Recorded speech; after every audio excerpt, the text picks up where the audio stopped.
Kom ons sluit die oë. Here, dankie vir hierdie wonderlike liedere wat ons kan gebruik om woorde te gee vir dinge wat ons beleef, wat ons self nie in woorde kan vertaal nie. Dankie Here dat U vir ons vanoggend hier by mekaar het. Dankie vir die voorreg om saam met ander gelowiges, Here, en vanoggend is ons bevoorreg om soveel kuiermense te hê wat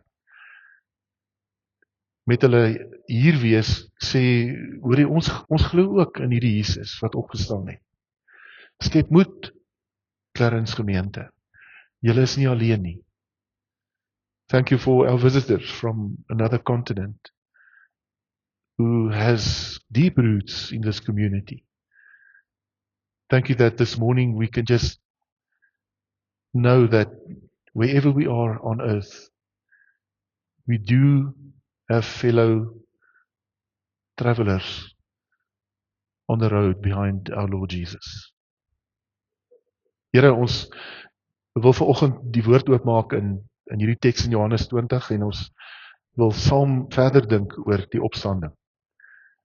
Here, ons wil verder dink oor wat dit vir ons beteken en hoe ons daarmee kan saamleef en hoe dit vir ons vrymaak om met oorwinning te leef. Seën vir ons nou as ons saam uit die teks uitlees. Lord, may we hear your word even as we read our scriptures. You don't have to have somebody who preaches. You can speak to us from the pages of this book. And this we pray in Jesus' name. Amen. Johannes 20, John chapter 20, is the chapters in the Gospel of John where it's after Jesus has risen from the dead. My themaatjie vanoggend, geloof en twyfel. Dalk is dit iets wat met jou ook resoneer. Almal twyfel, maar nie almal glo nie. Almal twyfel, maar nie almal glo nie. In Johannes 20, hier by vers 19, klok ons in waar die disippels in die boefretrek is, eintlik besig om weg te kruip. Daardie Sondag aand was die disippels by mekaar, en alhoewel die deure gesluit was, omdat hulle bang was vir die Jode, het Jesus gekom en tussen hulle gaan staan, en vir hulle gesê, vrede vir julle. Daar is die woorde van die lied waarmee ons geopen het, en ook die woordemgebed. Nadat hy dit gesê het, wys hy sy hande en sy sy vir hulle.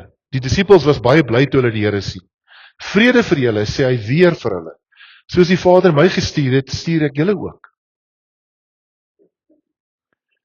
From verse 22, I'll try to read it in my English version. Then he breathed on them and said, receive the Holy Spirit. If you forgive people's sins, they are forgiven. If you do not forgive them, they are not forgiven. One of the 12 disciples, Thomas, called the twin, was not with them when Jesus came. So the other disciples told him, we have seen Jesus. Thomas said to them, unless I see the scars of the nails in his hands and put my finger on those scars and my hand in his side, I will not believe. A week later, the disciples were together again indoors. Vers 26. Dis die week later en die disciples is weer by mekaar. Hulle is weer by mekaar binne in die kamer. Onthou in die verlede het hulle in die tempel en buite by mekaar gekom. Hulle is vreesbevange. Hulle kom by mekaar agter toe deure. 8 dae later was Jesus se disippels weer by mekaar en Thomas was by hulle en hoewel die deure gesluit was, het Jesus gekom en tussen hulle gaan staan en gesê, vrede vir julle. Die derde vrede vir julle. Daarna sê hy vir Thomas, bring jou vinger hier en kyk na my hande en bring jou hand en steek hom in my sy en moenie langer ongelowig wees nie, maar wees gelowig. En let op, Thomas het dit nie gedoen nie. Hy het net gereageer en gesê, my Here en my God. Met ander woorde, 'n God, 'n loflied aan die Here. My Here en my God. Toe sê Jesus vir hom, glo jy nou omdat jy my sien? Gelukkig is die wat nie gesien het nie, dis nou ek en jy, en tog glo. Jesus het nog baie ander wondertekens wat nie in hierdie boek beskrywe is nie voor sy disippels gedoen. Maar hierdie wondertekens is beskryf sodat julle kan glo dat Jesus die Christus is, die Seun van God, en sodat julle deur te glo in sy naam die ewige lewe hê. Such a important verse. But these have been written in order that you may believe that Jesus is the Messiah, the Son of God, and that through your faith in him you may have life. Amazing. It's amazing. As jy lus het, hou jou teks by jou oop. Ek gaan probeer om so saam met jou deur die teks te reis. Kom ek maak net eers 'n opmerking oor die opstanding. Die opstanding is die skandalon, een of ander prof het die woord uitgedink, is 'n woord uit die Ou Testament uit. Die plek, die hoeksteen wat 'n struikelblok geword het, die skandalon. Die opstanding is op 'n manier dit vir ons wat sê dat ons in Jesus glo. Want dis waar jy in die buitewêreld oor die paastyd, as jy uit 'n opstandingsdiens uitkom en ons het Sondag uitgestap met die klokke wat lui en ons sing, hoor jy die paasfeesklokke, Jesus het opgestaan. Maar as jy in die straat gaan afstap en vir mense gaan sê, ek dien iemand wat uit die dood uit opgestaan het, is daar in ons wêreld 'n hele klomp kritiek en messe wat na jou kant toe kom. En jy ken die vraag maar al te goed. En dis hoekom ons baie keer sê, ek glo in Jesus, maar as dit by die opstanding kom, is ons 'n bietjie huiwerig. Almal twyfel, maar nie almal glo nie. Een van daai volgende prentjies asseblief, Johan. In die eerste 4 eeue na Jesus se opstanding, het die Christene van die eerste 4 eeue het nie noodwendig gefokus op die oop graf soos ons dit vandag doen nie. Wat hulle gedoen het, is hulle het verhale uit die Ou Testament uit gebruik om na Jesus te verwys, dis hulle verwysingsraamwerk. So een van die verhale wat baie sterk saam met Jesus gebruik is die verhaal van Daniël wat in die leeukuil gegooi is. En daar's mooi relief en kunswerk waar Daniël uitgebeeld word tussen die leeu's met sy hande opgehef. En wanneer die Christene na Jesus verwys het, het hulle Ou Testament verhale gebruik om te sê, soos Daniël deur die leeukuil gegaan het, so het Christus van die dood ontkom, hy het gesterf en opgestaan. Vir die eerste Christene was die opstanding van Jesus 'n lewendige waarheid. Verskoon die woordspeling. It was a living truth. Dit was deel van hulle elke dag se lewe. En hulle die Ou Testament teks ingetrek om gewoon net te sê, kyk, dit het waar geword. Hy is die een wat uit die dood uit opgestaan het. En al die vrae wat ons kry in vandag se tyd oor die opstanding, jy weet, was dit nou in sy liggaam, was hy in sy gees opgestaan, was dit net 'n visioen wat hulle gesien het, was hy nie regtig dood nie, het hulle sy liggaam weggesteek en het iemand anders gekom so daar's baie verhale. Die teoloë van die eerste 4 eeue het al hierdie stories gehoor en daaroor uitsprake gemaak. Dis nie asof die eerste Christene geleef het sonder kritiek en sonder mense wat gesê het, wow, dis fyn, hy sterf aan die kruis, wonderlik, hy het homself opgeoffer, is fantasties. Begrawe, ons verstaan dit, dis 'n hartseer storie. Opgestaan, nee, daar moet ons julle verloor. So daar's ritse teoloë uit die eerste 4 eeue wat geantwoord het. Irenaeus uit die 2de eeu het gesê, dit wat uit die dood uit opgewek is niks anders as dit wat gesterf het nie. Jesus het uit die dood uit opgestaan. Mense het kritieke stories gehad. Polycarpus het gesê, daar's geen opstanding en geen oordeelsdag. Maar Jesus se opstanding was reg van die begin af die sentrale waarheid in die belydenis van die gelowiges. Want vriende, as jy nie die opstanding bely nie en dit glo nie, dan kan jy net sowel 'n boeddhis ook wees. Of 'n moslim. Dis dieselfde. Want dis die onderskeidende kenmerk van die Christelike geloof, wat ons 'n lewende Here aanbid, wat sy Gees vir ons gegee het. 'n baie bekende 100 na Christus, eerste eeuse teoloog, sê dat Jesus Christus wat onder Pontius Pilatus vervolg is, inderdaad gekruisig is en gesterf het, en waarlik uit die dood opgewek is deur sy Vader wat hom opgewek is. Dis uit Irenaeus se geskrifte die aanhaling. Nou natuurlik nie in Afrikaans nie. Justinus, die ouderlinge van die gemeente Smyrna. Julle sal onthou die gemeente Smyrna is waar Sint Nicolas die biskop was, wat later kerkvader geword het. Antieke teoloë soos Clemens van Rome in 100 na Christus het Jesus se liggaamlike opstanding bely. Omdat daar kritiek daaroor was. Ons dink baie keer, ja, ons leef in 'n wrede wêreld met hierdie mense wat allerlei goed oor Christus sê. Dis normaal. Hierdie mense wat hierdie belydenis geleef het in die eerste 4 eeue in lyding, omdat hulle vervolg is, anders as ons. As jy glo jy dat Jesus opgestaan het, ja, ek glo dit met my hele hart. Ons vat jou tronk toe, ons gaan jou in die brand steek in die keiser se tuin, as jy dit bely. Ek bely dit met my hele hart, want ek weet dit is waar.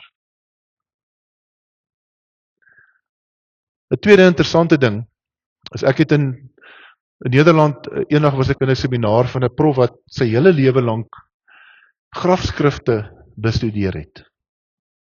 Hy was by die Universiteit van Amsterdam, en professor Jan van der Walt, wat ons prof was by Nijmegen, het vir hom 'n festskrifdag gehou, waar hy sy lesings gegee het, en al die Nuwe Testament teoloë oor Europa was uitgenooi.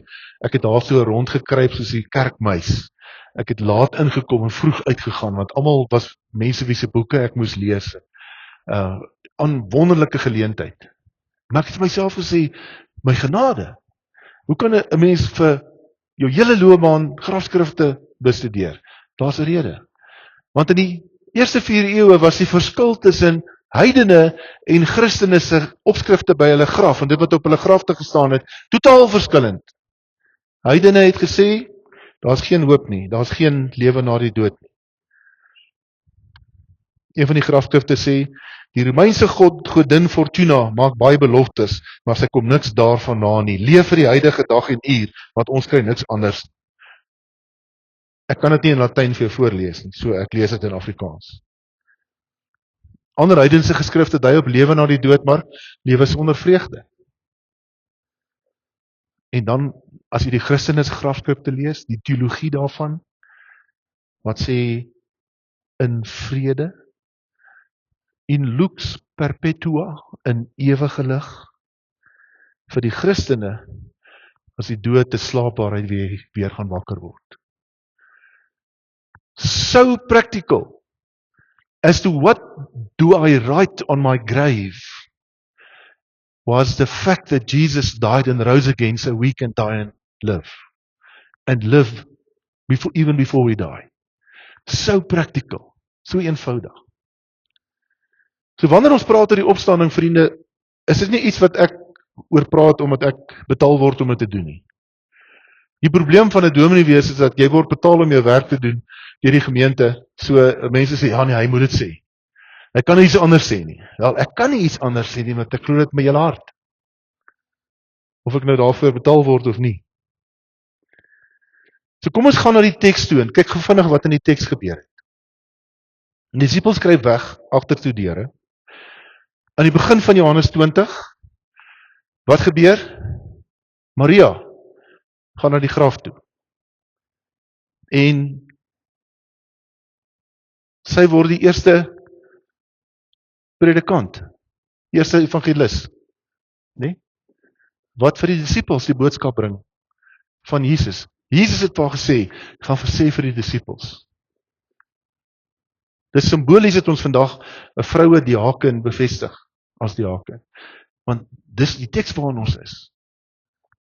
Sy word die eerste apostel na die apostels. En sê vir hulle, julle is nou kinders van God. En sy by die goeie nuus vir hulle vertel. Wat doen die disippels? Hulle sê, nee, kan nie wees nie. Hardloop graf toe. Kom by die graf, sien, dis oop, dis weg. Die doeke lê netjies opgevou. Jesus is nie meer daar nie. Nou is hulle by mekaar, agter toe deure. En Jesus verskyn aan hulle. Hy sê vir 'n vrede vir julle. In die plek van die vrees wat hulle het. Met sy liggaam in die vertrek. Natuurlik is sy liggaam was 'n verheerlikte liggaam, want hoe het hy in die vertrek ingekom sonder dat die deur oop was? Maar dit was nog steeds sy liggaam. En dan sê hy weer in vers 21. Die Griekse woord is palin, weer. Hy gee vir hulle weer. Hy sê vrede vir julle in plaas van die vrees. En dan stuur hy hulle. Apostello is die woord wat gebruik word. Pempo, hy stuur hulle op 'n sending. Wat is die sending? Gaan vertel almal wat julle gesien het. En dan rus hy hulle toe. Hy blaas oor hulle en hulle word met die Heilige Gees vervul. Dit is nog eers voor die uitstorting van die Heilige Gees op Pinksterdag. Jesus stuur ons en hy rus ons toe. En die disippels maak so, hulle vang vir Thomas. En hulle sê vir Thomas, jy sal nie glo nie, Jesus het opgestaan. En Thomas sê, nou hy. En dan dink ons, wat's fout met Thomas? Maar as jy in hoofstuk 11 vers 16, waar Thomas die eerste keer bietjie in die voorgrond kom staan, waar Jesus vir Lazarus uit die dood opwek, is Thomas daar in die agtergrond en toe hulle sê ons gaan terug. Toe sê Thomas, ja, kom ons gaan ook, sodat ons saam met hom doodgemaak word. Iemand skryf, hy laat hulle dink aan Eeyore, daai donkie van die beertjie, Eeyore. So, ja, okay. Ja, ons sal gaan, maar ons weet wat gaan kom. Ons weet wat voor lê. En dan in hoofstuk 14, wanneer Jesus praat oor hoofstuk 14 vers 1, oor sy dood wat voor lê en alles wat gebeur word, die disippels het nie idee wat Jesus sê nie, maar niemand sê iets nie, Thomas sê iets. Hy sê, ek verstaan niks wat jy besig is om vir my te sê. Ek het nie idee waarvan jy praat nie. Kom so 'n bietjie agter hoe Thomas se kop werk. Hy is iemand wat die moeilike vrae vra. Hy is iemand wat nie sommer net tevrede is met 'n eenvoudige Jesus kies die mooiste blomme in sy tuin antwoordjie. Thomas dink oor goed. Hy vra ooggetuienis. En dan 8 dae later kry hulle vir Thomas. En hulle praat direk met Thomas. En Thomas wanneer hy hoor, dan sê hy baie sterk, die Griekse woorde daar is, nee, absoluut nie, ek weier om dit te glo, as ek nie die wonde in sy hande gesien het. Ek weier, ballo is die Griekse woord. Ballo, ek weier. En dan is Thomas in die teenwoordigheid van die Here. In die bovertrek. En hy blurts out his confession. Toe hy Jesus sien, die teks sê nie vir ons of hy sy vinger in Jesus se hande gedruk het of nie. Hy was in daai oomblik oortuig. Dit is die Here Jesus wat in sy lewende lywe voor hom staan. Vriende, jy kan my enetjie aanskuif, Johan, asseblief. In hierdie teks sien ons die patroon van disippelskap. Die patroon van disippelskap. Ek het 'n belewenis van God deur sy seun Jesus Christus en ek word gestuur met hierdie belewenis na die wêreld toe. Geroep na Christus, gestuur na die wêreld. Asem in, asem uit. Dit is disippelskap. Dit is kerkwees. En hier sien ons die patroon van hoe mense Jesus ontmoet. Maria by die graf. Here, is dit dalk die tuinier? Nee, dit is ek, die opgestane Here. My Here, gaan sê vir die apostels. Apostels sê, "Wow, nee, dit kan nie wees nie." Hardloop graf toe. "Wow, dit is so." Kom terug, kom sê vir die ander disippels. Jesus verskyn, ons gaan sê vir 'n klomp mense, onder andere vir Thomas. Thomas sê, "Daar's nie 'n manier nie." Jy 'n belewenis van God, en Thomas word een van die apostels wat die wêreld ingaan. Dis die patroon van disippelskap. Op 'n manier het ons in die kerk onsself gekry waar ons dink, ons net inasem. Jesus roep ons om hom te volg. Maar hy stuur ons nie na die wêreld toe om ander te vertel en om te leef in sy koninkryk. En so loop ons met ons dik wange en ons vol longe in die wêreld baie ongemaklik. Want dis nie die patroon waarmee Jesus werk nie. Kom en sien. Sê Jesus se uitnodiging. Kom en sien. Kom kyk. Roep my aan. Vra eerlike vrae. Die Christelike geloof, vriende, is nie vir mense wat dom is nie. Mense wat nie dink oor die lewe nie. You don't have to be stupid to be a Christian. Inteendeel. Jy moet deur die Gees dink jy dieper oor goed in hierdie wêreld. Dit kom nader aan jou. Jy blok dit nie weg met mooi woordjies nie. Jy laat toe dat dit jou hart breek soos Christus se hart gebreek is. En so gaan die woord verder. Almal twyfel. As jy baie keer twyfel, almal twyfel, maar ons is skaam daaroor. Is skaam daaroor as ons twyfel. Hoe is penicillin ontdek? Wat ons inspuit vir ons kieme. Wel, iemand het gesien op lemoenskil was daar so 'n bietjie van 'n swam en hulle het ontleed en gedink, maar kan dit wees? Seker tog nie.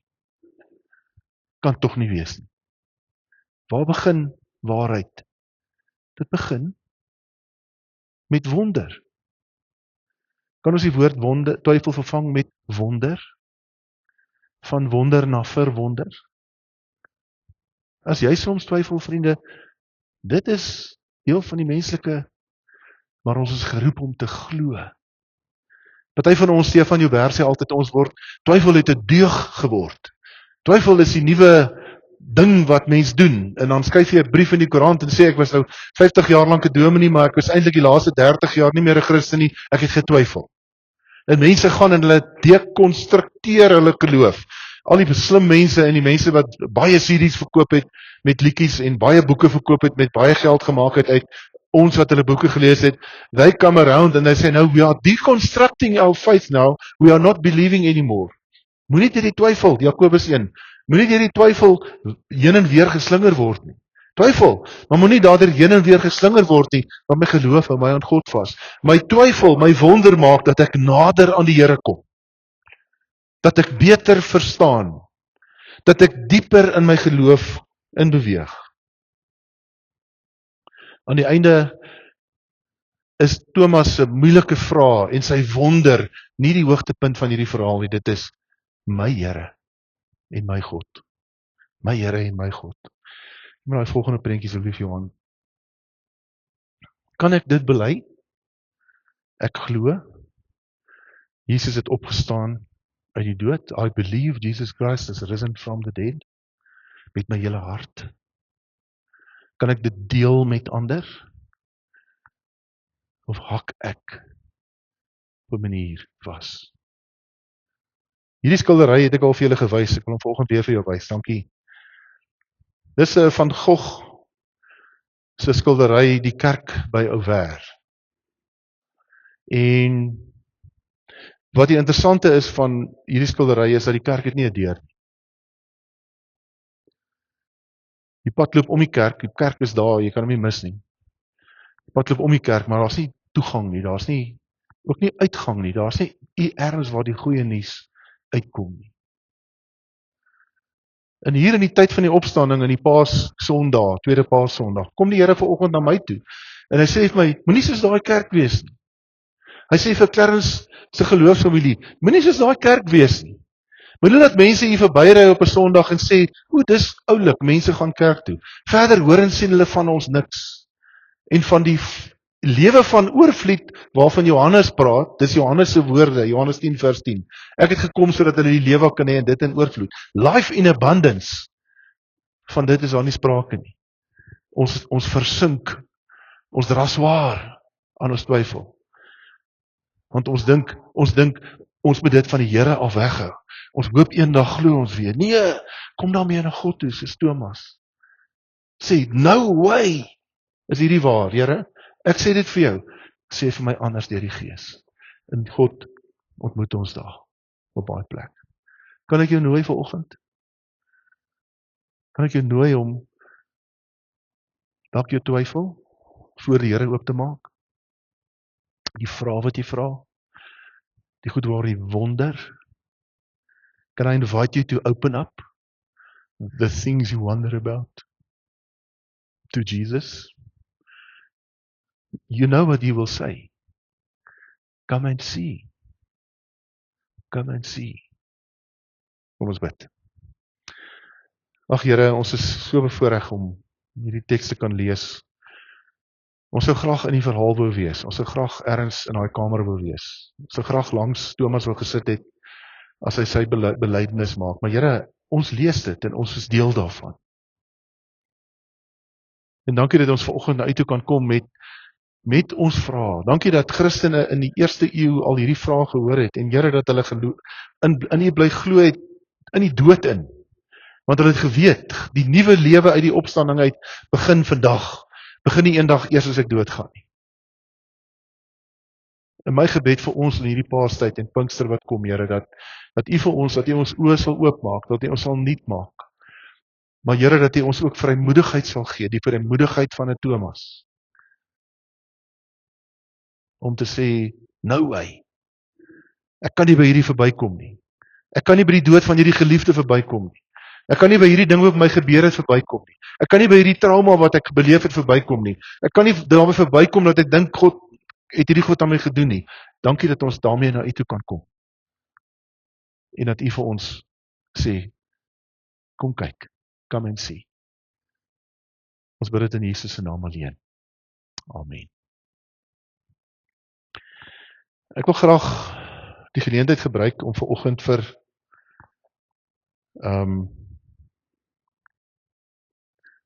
'n diaken te bevestig. En dit is nou baie simbolies. Mariaan, kom staan hier voor by my. Mariaan Human, Nel,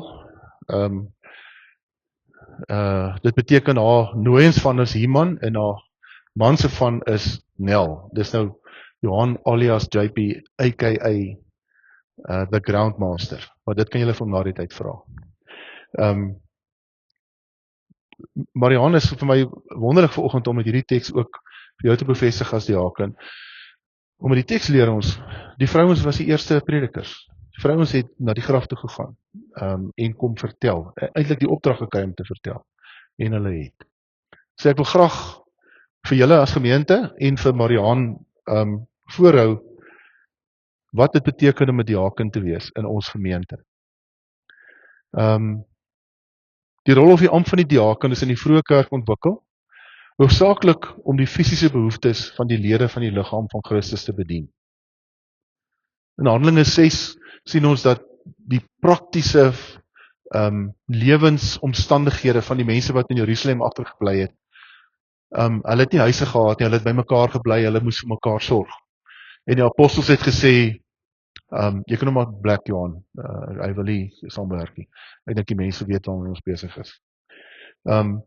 So het gesê, maar ons het mense nodig wat kan in hierdie omstandighede hande en voete begin wees waar daar nood is.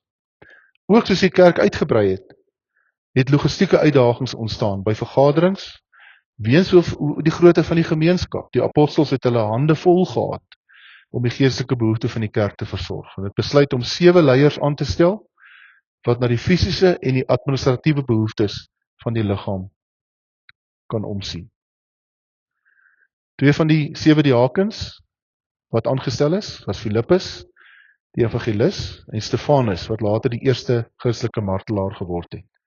Die eerste verwysing na amptelike posisie van 'n diaken in die plaaslike gemeente is in Filippense 1 vers 1, waar die apostel Paulus sê, ek skryf aan al God se heilige mense in Filippi, wat aan Christus Jesus behoort, insluitende die ouderlinge en die diakens.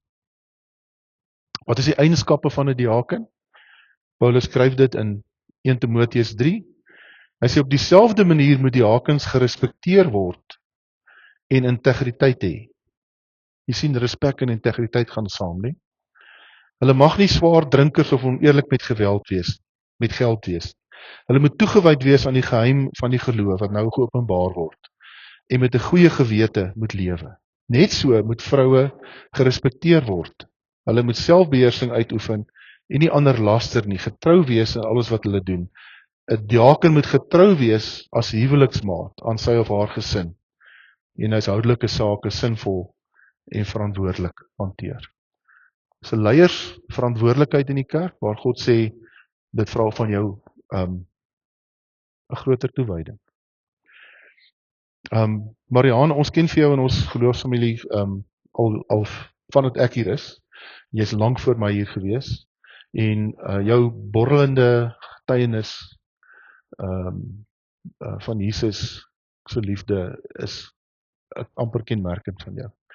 So is my lekker om vanoggend vir jou ook in hierdie amp te bevestig. Wat doen 'n diaken? 'n Diaken volg Jesus, dis die eerste ding.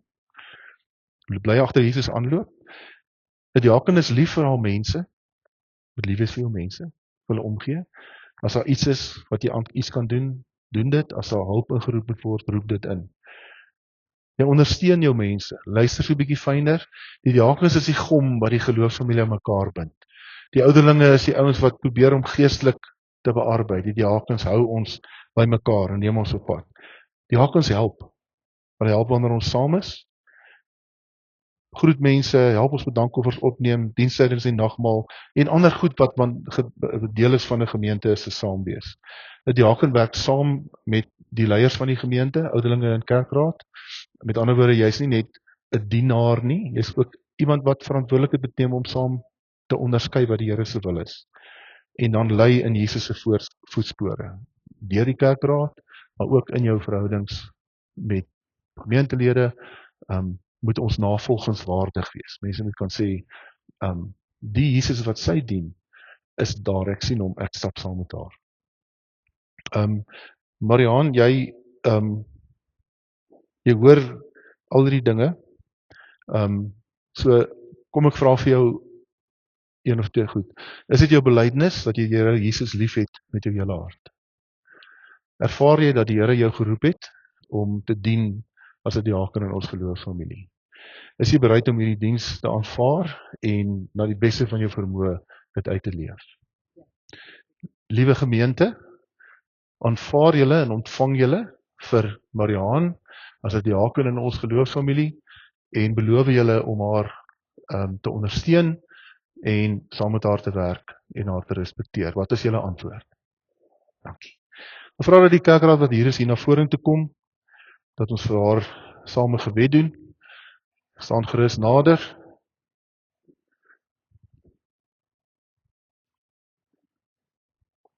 Staan sommer so agter Marlene. Ag, hoor nou vir my Marlene, ek en Marianne. Sal jy nou vir gee? Volgens sê. Nou is klaar gebid het. Dan as ons klaar gebid het, dan vir haar. Ja. Kom ons bid. Here, ek kan sommer so vir haar die hande oplê op haar skouers. Here, ons kom vanoggend na u toe, om van Mariaan aan u op te dra en te vra dat u vir haar sal gebruik. Here, ek weet mense is altyd onseker van wat mens moet doen en nie moet doen nie. Mense is onseker of mens aan die verwagtinge sal voldoen. Maar Here, help vir haar om net vir die gehoor van een, die Here Jesus Christus, te dien en te lewe. En dankie dat ons haar mag ondersteun, en saam met haar mag werk en saam met haar mag stap. Ons bid dit in die naam van Jesus alleen. Amen.